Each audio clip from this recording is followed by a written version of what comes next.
right, good morning, ladies and gentlemen. Today is March 11th, 2020, and I'm live this week. Last week I actually did a pre market recording of the show because I was having some issues with the streaming software, but today I'm live. So, boy, what a market we've got here. We're in a really interesting spot, and so I thought I would take a look at where the market is, take a look around at some sectors, look at some of the closed trades, look at some of the pending trades. Interestingly enough, we don't actually have any open trades at this time, which is no big surprise. We had some open trades that triggered in, and then on this rally that we had last week, right, and proceeded to get stopped out, of course, to be expected. It's funny because I actually mentioned to Jeffrey about, well, it was about a week ago, that I was kind of concerned that we'd get sort of a dead cat bounce and that we'd get some stocks that would trigger in and then the market would roll back over. And but the system is programmed to do what it's supposed to do regardless of market conditions. And so the thing that we have to do as traders is sort of adapt our trading to market conditions. And one thing that we recommend is when you got this kind of volatility that we're having here with these humongous swings up and down on a daily basis is to trade extremely light, like maybe go in with half the size that you normally would. So we've seen a lot of sell-offs in the past that literally end abruptly and they turn into V bottoms, right? This one feels a little bit different. So real quick, I want to look at the bigger picture here. So let me zoom out on this S&P chart. Actually, let me start with a weekly chart here, right? Because I want to show you where that lower trend line is coming from. There we go. So this particular trend line here, this goes back to 2016, right? You can see that starts around 2016, and then of course it's drawn from those lows up through the low at the end of 2018, which was basically a 20% sell off, right? This was a 20%, right at, 19% on a closing basis, 20% on an intraday basis. So that was the last really big sell off we had. And, 2015 and 2016 were pretty rough too. There was slowing global economies, slowdown in China, and of course the central banks, the Central Bank of China, the central banks coordinated an effort to throw the kitchen sink at it, and they managed to basically sort of rescue the market, right? And then it was 2017 was a really strange year, just a complete, basically a drift up all year. And then at the beginning of 2018, things got a little bit extended and frothy. But anyway, so without going back that far in history, I just basically wanted to show you where this lower trend line's coming from, right? That's sort of in the bigger scheme of things, that's the trend line that this market needs to hold or things get really ugly. And so now let's go back to the daily chart here, and you can see there's that trend line, 2016. And so now, we got that big sell off back at the end of 2018, and then the market was basically rescued. And then of course we spent most of 2019 with with the longest expansion in history and the trade deal and all that, and the Fed began to, when we had the big sell off the end of 2018, at the beginning of 2019 the Fed basically did a 180. They realized that reducing the balance sheet and continuing to hike rates wasn't going to wasn't going to be a strategy to support the market and the longest recovery in history. So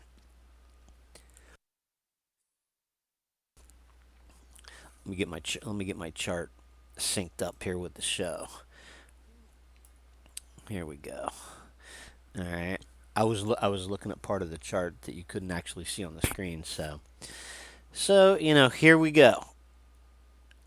From the beginning of 2019, and of course, there's just a review. I have circled where the Fed cut rates, right?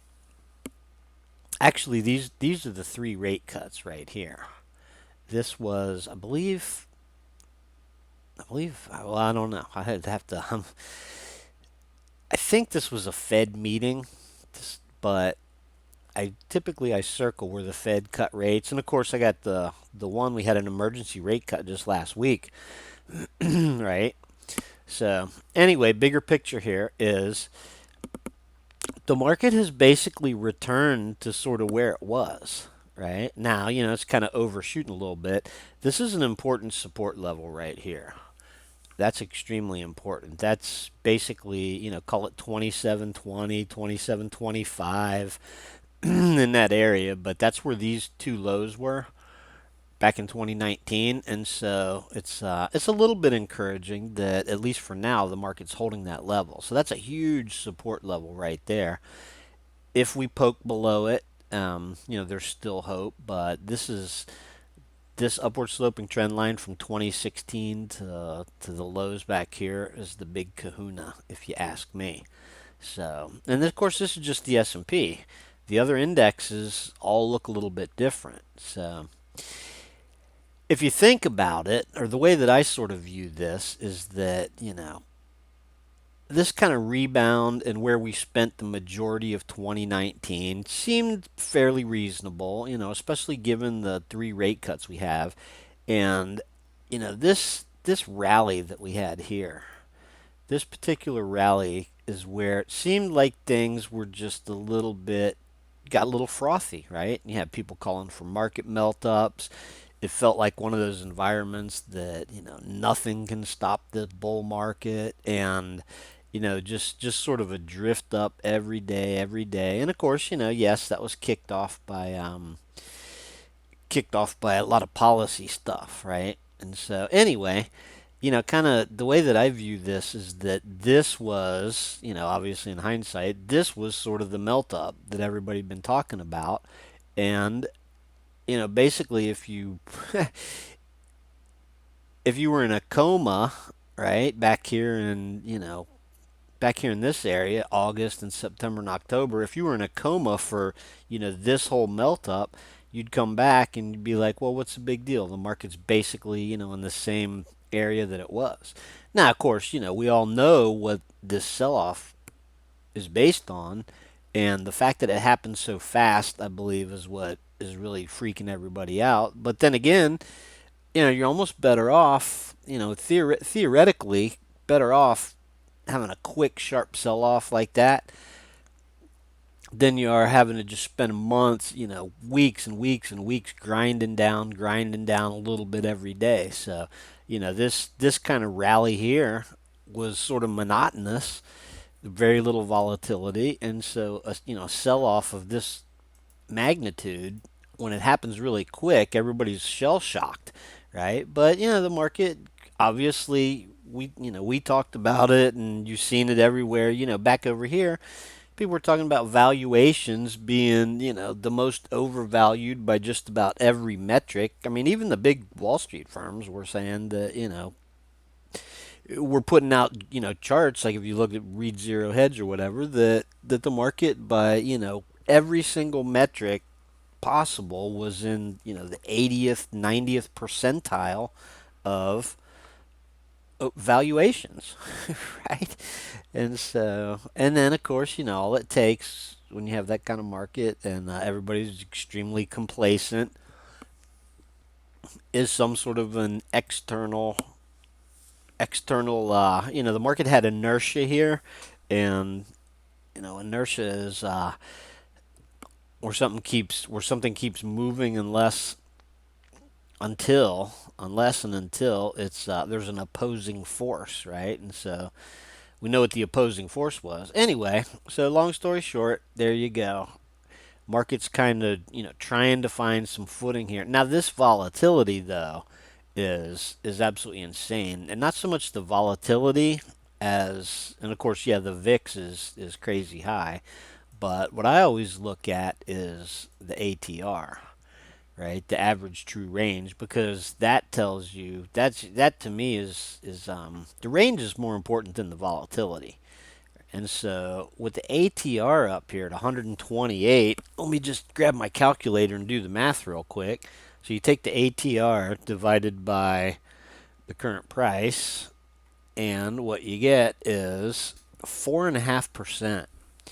So literally, like like the market is trading over the last 14 days, and of course today, today kind of doesn't count because it's still early, but basically, you got 4% ranges on a daily basis, which is something that the last time that we saw 4% moves on a daily basis, especially over the last couple of weeks, is probably back in 2008, right? During the great financial crisis. I mean, and so until these ranges settle down, there's absolutely no telling. I mean, just no telling what's going to happen. And so, you had the big swift sell off, and then this huge gap down, pivot low reversal, and then a massive up day, and then the following day the Fed did an emergency rate cut here, right? And when they did that rate cut, the market briefly spiked up. That's what the wick on this is. If I whoops, I don't have my candlestick chart here. But if I change this other one to a candlestick, basically it's what that the wick on the candle is, the knee-jerk reaction after the Fed did a 50 basis point emergency rate cut, right? And then that didn't last, and then you got that fold over. You got a little bit of buying here, kind of a don't fight the Fed. But these gaps, I mean, the gaps are just absolutely nuts. Like today's gap was what, over 2%, right? Roughly 2%. And I mean, look at yesterday's gap, humongous gap up, and then the market faded down and retested the low, which is kind of constructive, and then rallied. Had I'm trying to remember what it was. It was almost 5%, right? And so obviously measured from the previous day's close to yesterday's close. So anyway, big support level down here. And today so far looks like an inside day, and basically what you want to see, or what we want to see, is the market sort of settle down and find a level, right? But like I was saying last week, it's extremely vulnerable to breaking news, right? Good news, bad news, and so there's so much going on right now. Let's take a quick look at the Nasdaq. Nasdaq seemed to be holding up a little bit better. This was the breakout level on the Nasdaq. Some of these other charts, I don't have a whole lot of drawings on them. I like to keep them nice and clean, but same sort of thing. This is a little different. You got a little bit of higher lows there, so that's a good potential support level there. The Nasdaq, again, if you go back to basically where this, I'm going to say that this whole rally, melt up, whatever you want to call it, really started at the beginning of 2019, right? And as you recall, the market was up. I mean, the S&P, or which I call the market, was up like 30% in 2019. And so, here we are giving back some, but it's always fun to. And so, obviously, this is the Nasdaq, which was up even more, but it's always fun to draw some fibs on this stuff just to see kind of where we are. So, there's no question that you can use the very end. It was actually Christmas Eve, right? Like the day after Christmas, where the administration was panicking because it was just, we just had a 20% correction at the end of 2018. And so after that, that was the last like really major correction that we'd seen in a while.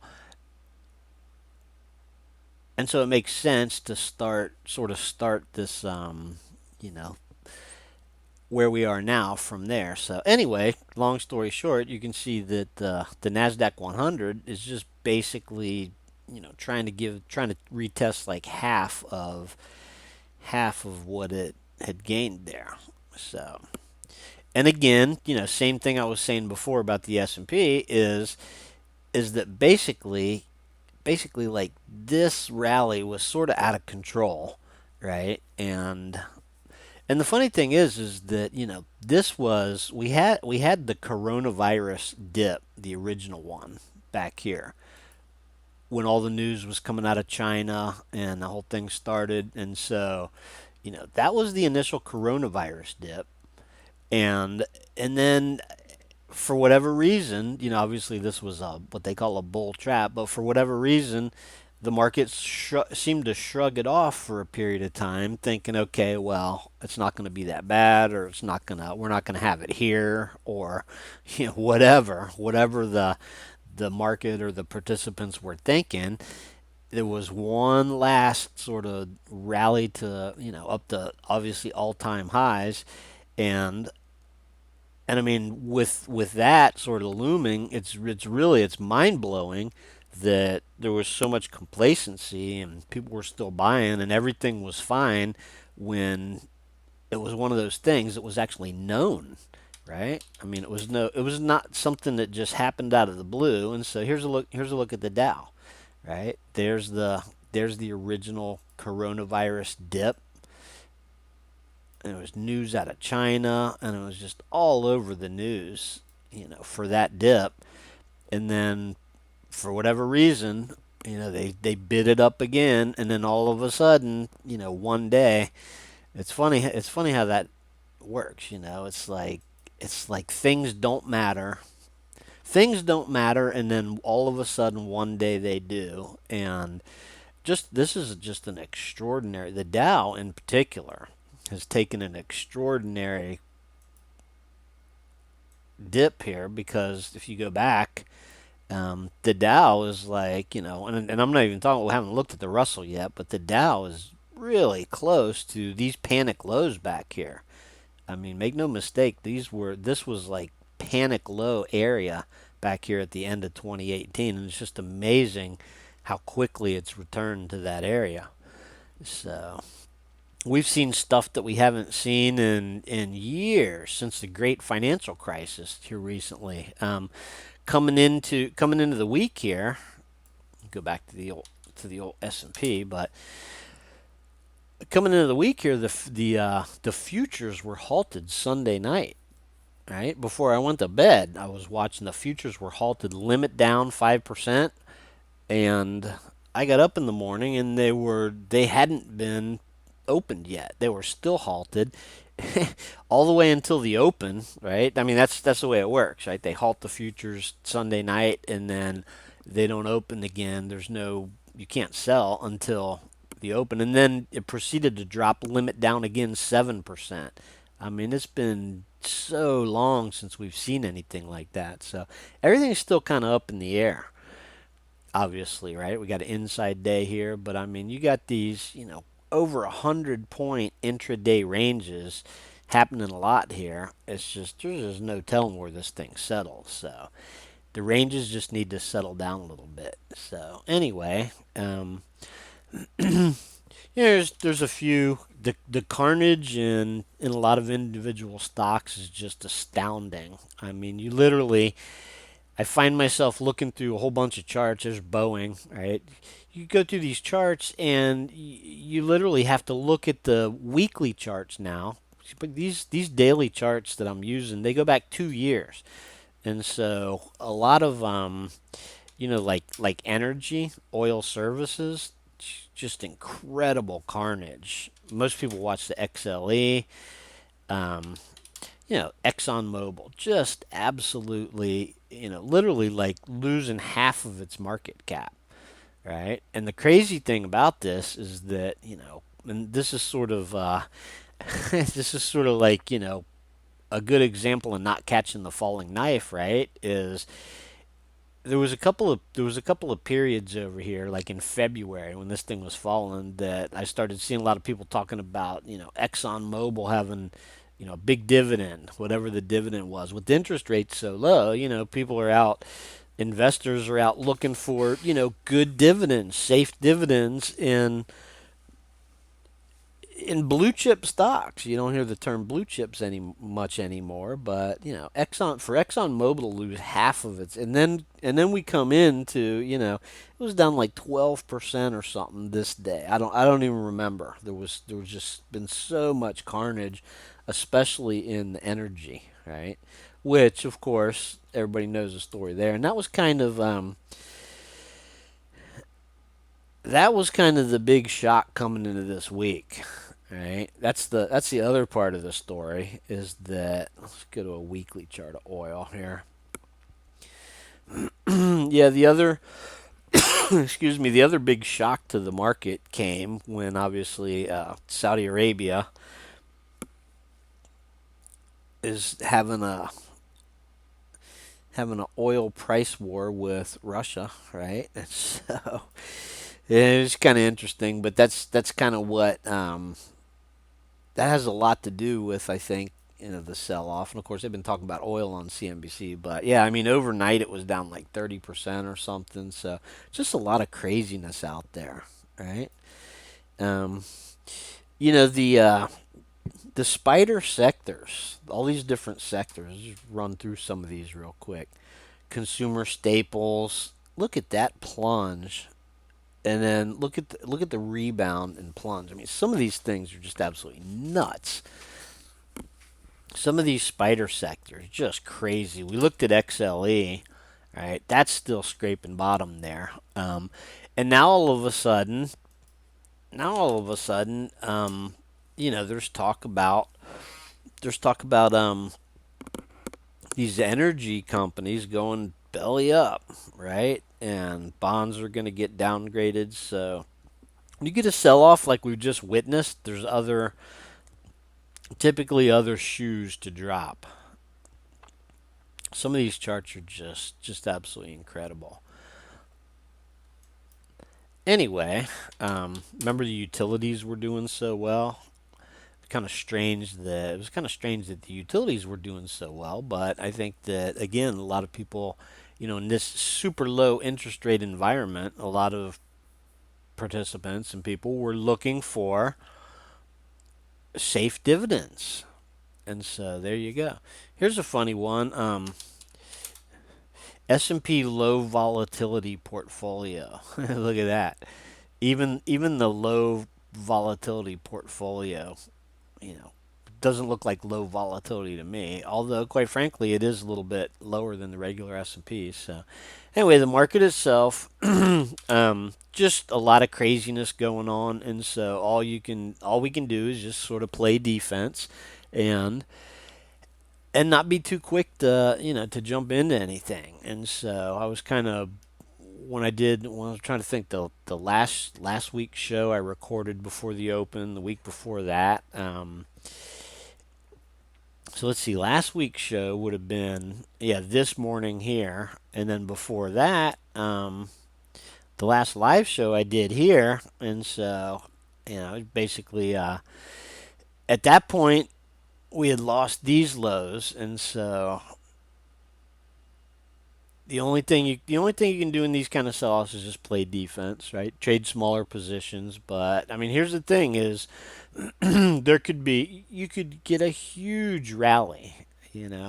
All it would take, obviously, it's when the news is the worst, when the market quits going down on like bad news and starts getting a little more resilient, then you could see a rally that's incredible. And so, short-term trading in these conditions can really be good, or you can sit on the sidelines, right?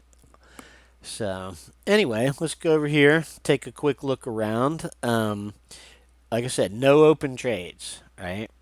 Which is a good thing. We've got some pending trades. We'll look at those real quick, but let's just have a quick look at the closed trades here. And you can see that basically like this last round of closed trades had triggered in I'll just go look at so excuse me. And market having a big rally, stock has a pullback, and we got triggered in exactly what I thought was going to happen, and then all hell broke loose. So this is an extreme example of a full stop out, right? And with these kind of gaps that we've seen in the market here, especially last week, some of the gaps we saw last week, um, it's just basically sort of the nature of what happens, and so that's why until things settle down, got to be really careful because today's a perfect example, right? Yesterday the market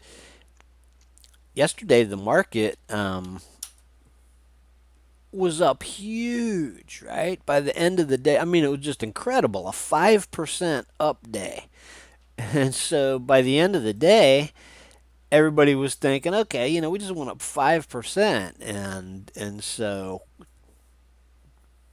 and then this morning, you gap down 2.5% or whatever it was on the S&P. And so, yeah, these gaps can just torpedo you in both directions, obviously. So, a lot of craziness happening overnight. So, anyway, here's one of the closed trades that was fortunate enough to like get up towards the target, but same sort of thing, and the stop had moved up. Um, some of these trades that got opened on the upswings, sell off, upswing. Look at this one; it actually hit a high, right, and then right back down. And so, and this is what stops are for, though. Anyway, actually, here's another one. Etsy. Etsy actually did okay. Managed to. I don't even have the stop on here, but let's see. The trailing stop on this was at 55.65, and so this is one that managed to. This one managed to be open long enough to have the stop trail up from down here to up here. So AXSM, this was one that I actually, when I was doing the show, I actually liked this one, right? So this one just sort of triggered in by a whisker, right? Like right there, $90, right there at 90. Just triggered in by closed the whisker over that, and then the next day it gapped down fairly significantly, but managed to push through the trigger, and then that's when and so basically like the dead cat bounce we saw in the overall market is basically what caused a lot of those stocks that triggered in to get stopped out. And so there you have it. And so let's look at the pending trades real quick, and I'm not gonna do too long of a show today because I mean with this kind of volatility, I mean there's just not a whole lot of typically these kind of sell-offs that we've seen here end with some sort of a capitulation move, right? They end with a capitulation move. So, and we could see that anytime here. I mean, we're getting a pretty big sell down here. S&P down 3.33% right here. All right, so pending trades. EPZM. This is the one that has been pending the longest. This has been pending since 226, and you guys recall that I had marked like where the trigger was, and look at that. No close above the trigger. That's kind of interesting. And so, the trigger on this right now is 2320, so it's basically in the same spot, right? And so look at that. The triggers managed to stay up here. And so that doesn't look like it's going to trigger in anytime soon. Another thing about the pending list is that there was a lot of stocks that were pending that have just been wiped off of the list because they dropped too far, right? So here's a decent example, stock rallies up, has a little bit of a sell off, and then you look for some consolidation and then a resumption of the rally. That's a concept of the system. And so if you think about it, under like normal bull market conditions, this is sort of like the optimal type of setup. You got a stock that's like having a really nice rally, and then you get a correction or a sell off, and you get like a pivot low sort of reversal like that, and then just like you had here, you get these kind of sell offs, and then they come to an end and the trend resumes, right? You get that sort of over and over and over. And so what happens when you get these kind of crazy market conditions is, and so this one never triggered in. Right now, this is on the pending list, easily could drop off, right? My guess is if it loses this area here, goes down a little bit more, it's going to be off the list. But conceptually, the stock's in an uptrend, has a pullback. We look to jump on as the trend resumes. Fortunately, this one was never triggered in, right? I guess the trigger price was probably floating up here. Well, let's see. The trigger price right now is at 87.20. So yeah, there you go. So this one, never quite triggered in. It was close. It came close, but there was no close above the trigger, and and so there you go. And so it's continued to fall, and it's probably going to disappear from the list. And that's just sort of the nature of where we are here, right? So the system's programmed to do what you're supposed to do for a swing trade, but what we have right now is just extreme unusual market conditions. And so everything's going to need to reset, consolidate, bases are going to need to form. There will probably be some V reversals. I'm not sure that the market's just going to V reverse. Goldman Sachs came out this morning. You can see this over at Zero Hedge, but Goldman Sachs came out and said they expect another 15% downside, right? But then by the end of the year, they've got a chart that shows a V reversal back to 3,200 on the S&P. So kind of funny. Anyway, so yeah, I mean this could potentially, if this were to stabilize in this area, yeah, this could potentially come down, and then if the market rallies back, it could turn back up. But at this juncture, I mean, there's you just have to keep an eye on some of these. Very few pending trades right now. Here's another one. This is that's some crazy sort of price action there, right? I mean, extreme sell-off and humongous bounce. This looks like one that's going to just come right off the list. The trigger price on this is still way up here at like up here. So theoretically, and I don't know if I can find a good example of this or not. This is not a good example. Let's go to the next one. TMUS. Um, just for demonstration purposes, I'm going to show you what sort of constitutes like what the system is designed to do, right? So let's start like back over here. This sell off right here. This is basically, sort of the anatomy of a swing trade, right? Is say you got a stock, it's going up in an uptrend, longer term uptrend, and then it has a nice pullback, and then this is what you want to see. You want to see that consolidation, right? Look at, see all these big ranges and chopping around and that, and some, relatively, if I went back, like, there we go. You get these long range days, up and down. You go into a correction, you get some big down days and a lot of volatility, and then you get another, big down. Then the price action starts to tighten up. That's ideally what you want to see, right? When the price action, like, when the volatility starts to decrease and the price action like tightens up, that's where you sort of form a base.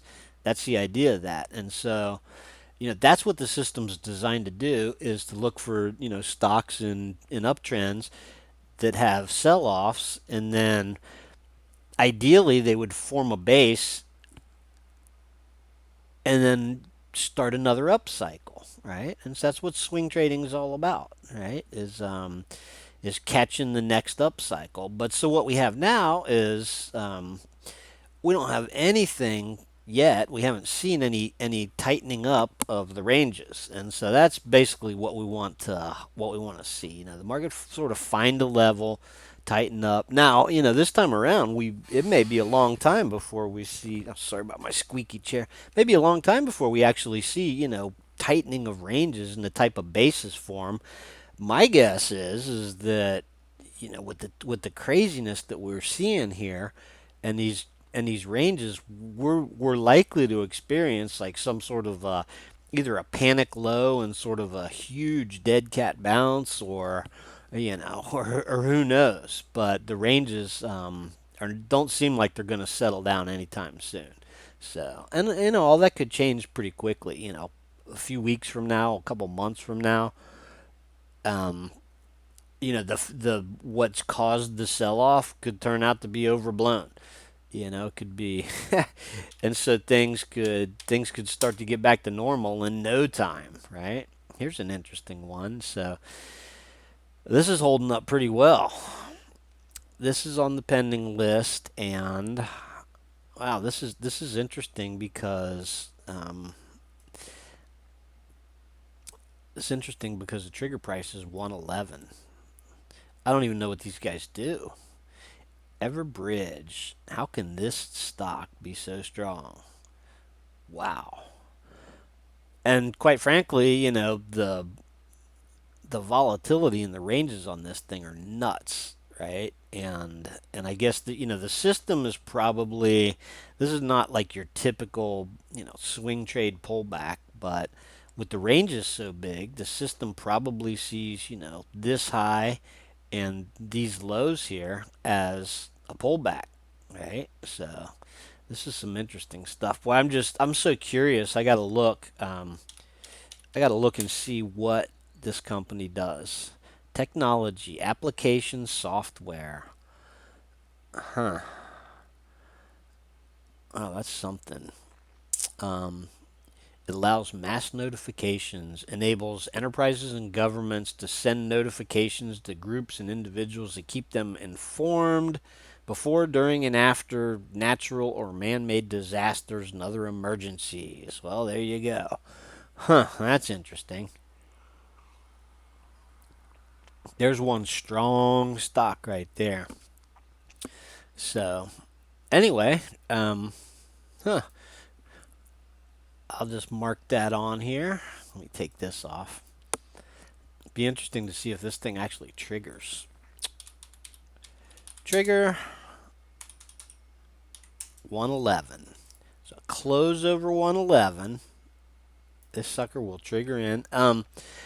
Now, as you can see over here in the pending trades, this has an average range of 4.4%, that's pretty significant.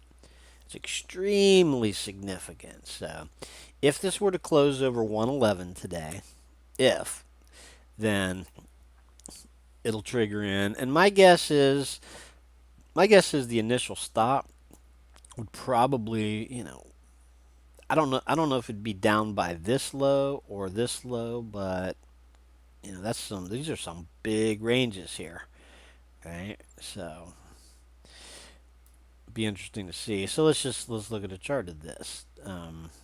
Wow, pretty amazing. And yeah, I mean, here's the thing. Strong stocks in an environment like this are catching people's eyes.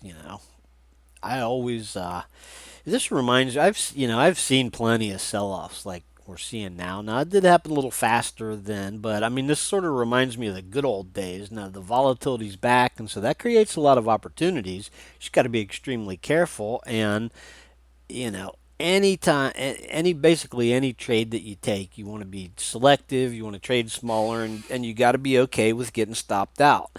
Right? If getting stopped out bothers you, then don't take the trade. And so when I look at this, I think, I used to like that when you get into these crazy environments, people run scans and they look for stocks that are holding up, that are still close to, close to the highs, and then they investigate it and think, okay, so obviously this one, geez, look at the high, at the open yesterday.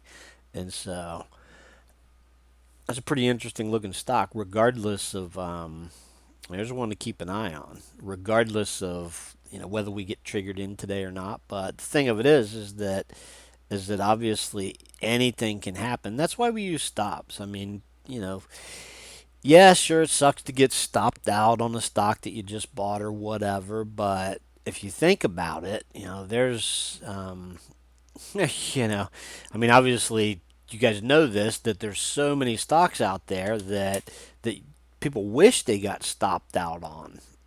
That's what the thing of it is that you don't want to be looking at a stock and think, geez, why wasn't I using a stop?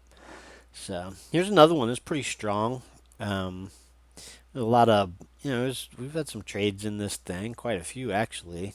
This was sort of this one was sort of one that didn't work out, but still really strong stock, having a pullback. Um, So let's see. This one just popped on the list within the past couple of days. Yeah, the trigger price is still way, way, way up here. So way up here. This will come down too, by the way.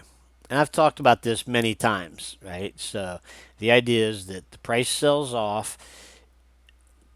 When a stock first hits the pending trades, the trigger price is going to be like way, way, way far away up at the highs. And then as time goes by, it's going to, as long as the stock doesn't fall too much. If it drops too much, then it's just going to disappear from the list. But the idea is like way out in the future here somewhere, the stock finds a low, maybe rallies up. See, part of the idea is and this didn't work this last time around, but part of the programming and the concept is that we don't want to get sucked into the first dead cat bounce. That's why this trigger's way out here, right? So let me just put another line on here, and I'm almost done here because there's not a whole lot to really talk about here. This is kind of everything's sort of in wait and see mode. And, thankfully we don't have any open trades right now. We could potentially have the one that I just showed you, but so, here's what I'm talking about here is that the reason that this is way up here is that we don't want to get sucked into, and it happens. I mean, we just saw it happen. We don't want to get sucked into the first dead cat bounce that fails, right? What we want to see is we want to so this the trigger's way up here, right? You get this first sort of dead cat bounce, you don't get triggered in, and then you get another sell off, and then that trigger comes down, right, to like say here, maybe even further, right? Maybe you get like another bounce here, and then another sell off, and then and so this is really, and I'm just sort of mocking this up, but that's why, typically the trigger start. And so what happens is there is potential that you get this huge dead cat bounce, right, that triggers in, and then it fails, right? It goes down and hits a stop. And so we kind of just saw some of that. But ideally, you don't get sucked in prematurely, and you get sort of some consolidation and a base. This comes down and then meets the price, and then you get that sort of rally. So that's basically what the system is attempting to do. Right. And of course, the stocks in the market they don't always do exactly what you want them to do, but this is kind of common. This is kind of a common thing. And so sometimes people have difficulty understanding why when a stock first comes on the list, that the initial trigger, and that the trigger, like I said, the trigger, tries to start off high enough that it's not going to get sucked in on just sort of a mediocre bounce, because what we're trying to do is we're trying to get in, at the proper time on a trend change, when the trend resumes, and so that's what we're looking for. So that's just a little sort of example there, and of course this is the newest one on the list. But like I always say here on the show, everything that the system is doing is a function of both price and time, and so basically you just got to. It's just going to take some time for things to settle out. So there you go. Um, Quick look at the old S&P here. These are pretty exciting times. Scary, exciting, whatever you want to call them. But here's the thing: is that the market is attempting to try and find some support here, and it may, right? It may consolidate a little bit, settle down, or whatever. There may be another shoe to drop. I don't think anyone wants to really put any risk on, right? So the good news is that there's one stock that has the potential of triggering in, and so I would, if you're if you want to sit on the sidelines, hey, the things will improve. Things will definitely, they always do. Things will improve, but you basically got to let it sort of shake out.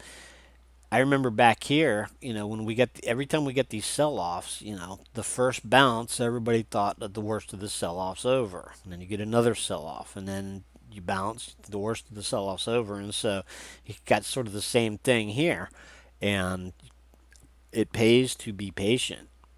It pays to be patient because generally speaking, when the worst of the sell-offs over, it's when everybody's freaking out, and the early dip buyers.